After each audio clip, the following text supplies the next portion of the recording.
I stood by his coffin, my heart shattered into pieces. My husband, the man I spent 40 years with, was gone.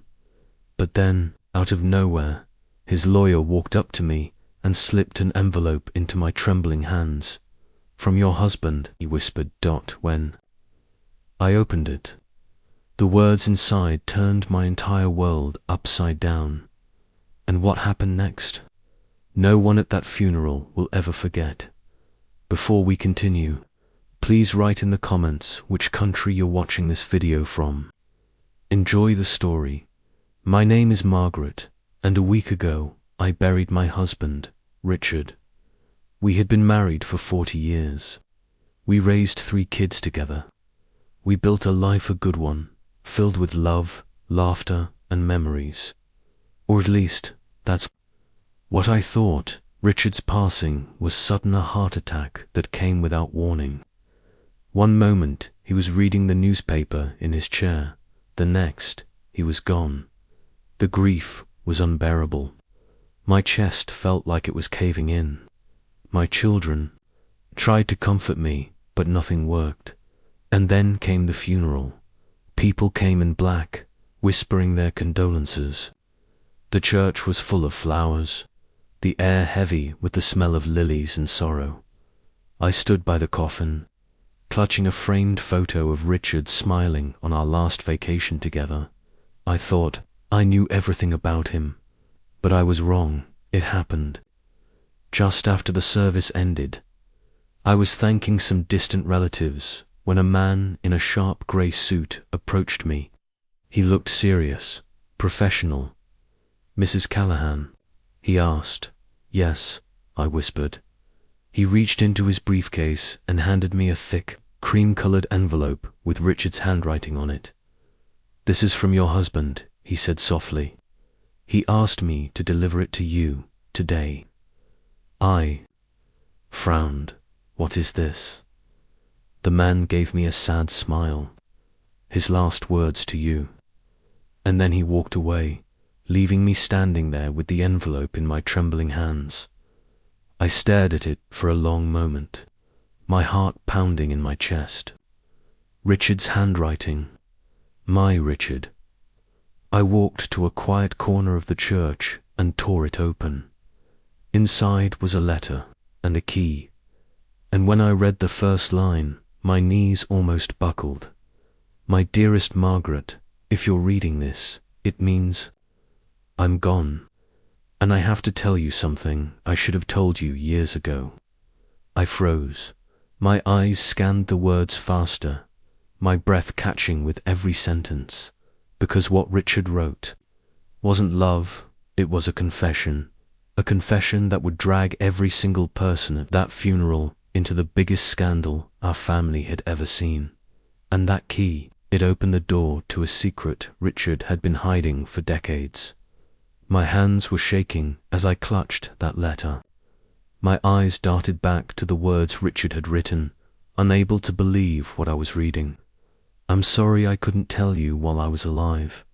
I didn't want to hurt you, but you deserve to know the truth before anyone else does. For the past 20 years, I've been taking care of someone you never knew existed. Her name is Lily, and she's my daughter." I gasped so loud that a few heads turned my way. My heart pounded in my ears. Richard had a daughter with someone else. I read on, my breath coming in short, shallow bursts. "She's not a child anymore.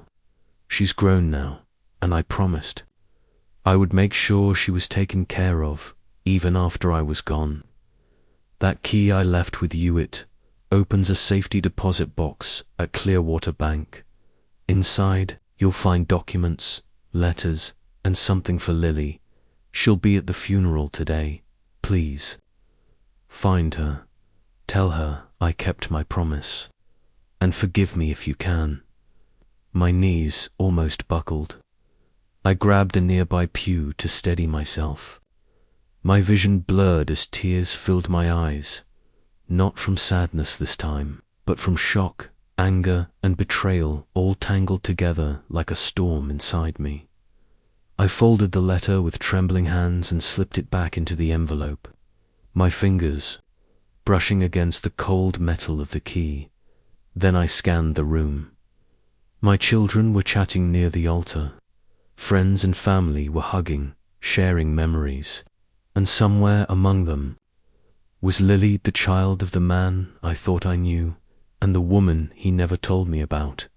My mind raced with questions. Who was she? Where was she? And how could Richard keep something like this from me for 20 years? I walked slowly toward the back of the church, my eyes sweeping over the crowd, looking for anyone unfamiliar. And then I saw her, standing near the entrance, alone, clutching a small bouquet of wildflowers, like they were the only thing keeping her steady. She was young, maybe mid-20s, with long brown hair and eyes so much like Richard's, it made my heart ache. Our eyes met for the briefest moment, and in that instant, I knew this was Lily.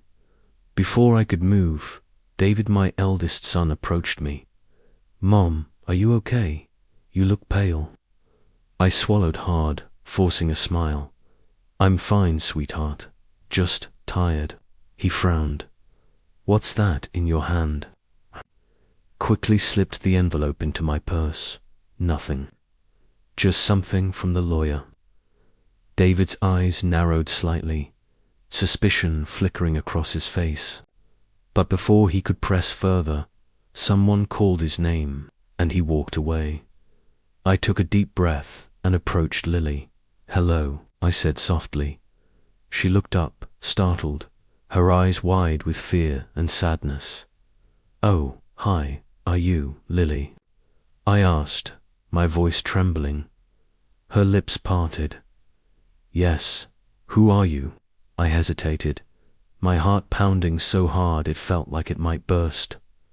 "I'm Margaret," I said finally. "Richard's wife." Her eyes filled with tears instantly. She opened her mouth to speak, but no sound came out. And then David's voice boomed from behind me. "Mum, who's this?" I froze because in that moment I realized something terrifying. If my children found out what was in that letter, if they learned about Lily and what Richard had left her everything would explode. And judging by the way David was storming toward us, that explosion was about to happen a lot sooner than I expected. David's footsteps echoed against the marble floor as he stormed toward us. His jaw was tight, his eyes sharp. "Mum," he said, his voice low but laced with suspicion. "Who is this woman?" I opened my mouth, but no words came out. My mind screamed for an excuse, a lie, anything to keep the truth buried for just a little longer. But before I could speak, Lily stepped forward. Her voice was soft, trembling, but steady enough to shatter the air. "I'm his daughter," she said. The room went silent, dead silent. It was as if every conversation, every whisper, every breath stopped at that exact moment. David blinked, his mouth opening slightly. What did you just say?" Lily's hands clutched the flowers so tightly the stems snapped. "I'm Richard's daughter," she repeated. Louder this time. Gasps rippled through the room like a wave crashing on the shore. Heads turned, chairs scraped against the floor. The priest froze mid-step, staring in disbelief. My other two children, Mark and Susan, came rushing over. "What's going on?" Susan demanded. David turned to me, his face red with rage. "Mom, is this true?" My lips trembled. My voice barely escaped. "Yes." The explosion was instant. "What?" David roared, his voice echoing off the church walls. "He had another kid, and you knew. I just found out." I cried, tears spilling down my cheeks. "I didn't know until today. Until. What?" Susan shouted. I hesitated for a fraction of a second too long, and David noticed. He lunged forward and yanked my purse from my hands. "David, no." I screamed, but it was too late. He tore the envelope open and pulled out the letter. His eyes darted across the words like fire, and then his face twisted into something dark, something I'd never seen before.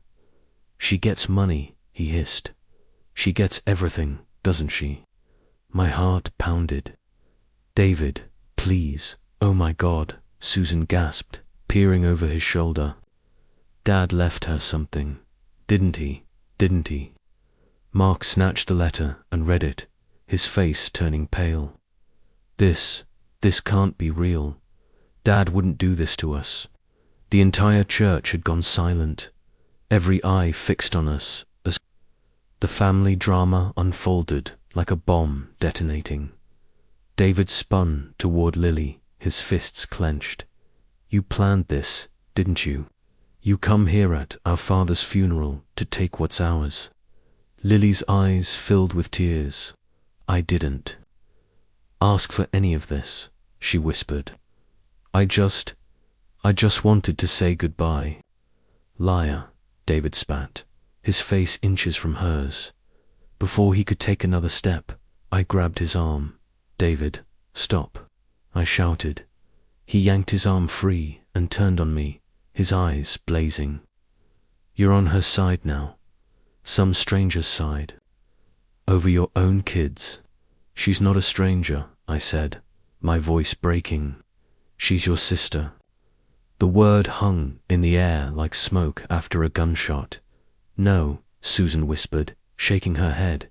"No, no, no." "Yes," I said softly. "Your father made mistakes, but she's innocent. She didn't ask for this. None of this is her fault." David's face hardened. "Innocent. She's taking everything. You think we're just going to let that happen?" I froze. My worst fear had just come true, because David's voice wasn't just angry, it was dangerous, and the way he looked at Lily sent chills down my spine. Then, in a move that made my blood run cold, he lunged for her wrist and ripped the key from her hand. "David, no," I screamed, but he was already shoving past the crowd, bolting toward the exit with the key clutched in his fist. Gasps erupted from the mourners. People started shouting. Mark ran after him. Susan stood, frozen, crying, and me. I stood there, shaking, as the reality hit me like a freight train. This wasn't just about betrayal anymore. It was about a secret that had the power to destroy everything, and someone was willing to do anything to claim it. And that someone was my own son, David. I screamed, but he was gone, storming out of the church like a man possessed. The key clutched tight in his fist, the key to everything, the key Richard had left me, the key that opened the door to the secret life he had been hiding for 20 years. Mark bolted after him, shouting, "David, stop." But David was already in his car, tires screeching as he peeled out of the parking lot. I turned to Lily, whose face was pale and trembling. "Come with me," I said urgently. "But no." "Time," I snapped. "We have to stop him." Minutes later, I was behind the wheel of my sedan, the engine roaring as I sped down the road. Lily sat in the passenger seat, her hands twisting in her lap, tears streaming down her cheeks. "I didn't want this," she whispered. "I didn't even know about the key." "I know," I said, gripping the wheel so hard my knuckles turned white. "But David thinks you're the enemy. And when David gets like this, he doesn't think. He just takes." My phone buzzed. In the cup holder, it was Mark. I hit the speaker button. "Where is he?" "He's heading toward Clearwater Bank," Mark said breathlessly.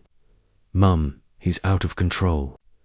I'm trying to keep up, but the line went dead. I slammed my foot on the gas. By the time we reached the bank, my heart was pounding so hard I thought it might burst. David's car was already there, parked crookedly across two spaces. I pulled in fast, barely throwing the car into park before jumping out. Lily stumbled after me as we rushed inside, and there he was at the teller's counter, his voice low and sharp as he spoke to the clerk. The key glittered in his hand. "David," I shouted, my voice echoing through the marble lobby. He spun around, his face twisted with fury. "Mum, stay out of this," he snarled. "Dad wanted us to have this, not some random girl." "She's not random," I cried. "She's your sister." "I don't, Corrie," he roared, slamming his fist on the counter so hard the clerk flinched. "She doesn't deserve a dime of what he built. This is our family's money, Mum, ours." Lily stepped forward then, her voice shaking but strong. "I don't want your money," she said softly. "I don't want any of this. I just wanted to say goodbye to him." David froze, his jaw tightening, his grip on the key loosening just slightly, but then his eyes hardened again. "You expect me to believe that? After everything, after this?" He waved the letter in the air like a weapon. "No, I'm not letting you take what belongs to us." "David," I said slowly, my voice firm, "listen to me. If you open that box, you're going to regret it." He laughed bitterly. "Why? Because it'll prove I was right." "No," I whispered, my heart pounding, "because what's inside isn't what you think." That stopped him. For a second, his anger faltered, confusion flickering across his face. "What are you talking about?" I took a step closer. "It's not money, David. It's something else. Something your father wanted you to know. But if you do this, if you tear apart this family, you'll never forgive yourself." But David wasn't listening. He turned back to the clerk, thrusting the key forward. "Open it now." The clerk hesitated, glancing nervously between us, then slowly nodded and disappeared into the back. I felt sick. My hands trembled. Lily's breath hitched. And then the clerk returned. Carrying a small metal box, he set it on the counter with a heavy thud. David snatched it up and unlocked it with shaking hands. And when the lid opened, everything stopped. There was no cash, no jewelry, no gold dot, just a single velvet pouch, a sealed envelope, and a small flash drive. David's brow furrowed as he ripped open the envelope and read the note inside, and then his face went white as a sheet. "What is it?" Mark panted, bursting through the doors just then. "What's in there?" David looked up slowly, his hands trembling, his eyes filled with something I hadn't seen in years' fear. He turned to me, his voice barely a whisper. "Mom, what did Dad do?" Because the words in that letter, they didn't just reveal a secret. They revealed something that would destroy everything we thought we knew about Richard. And it wasn't about Lily at all. It was about something far, far bigger. David's face was pale as paper, his hands shaking violently as he held the letter. "Mom," his voice cracked. "You need to read this." He shoved the letter toward me, and when my eyes fell on the words, the world tilted beneath me. Asterisk to my family.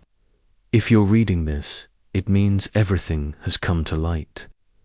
What I am about to tell you is something I could never admit while alive, because it would have put you all in danger. For 20 years, I've been living a double life, not because I wanted to, but because I had no choice.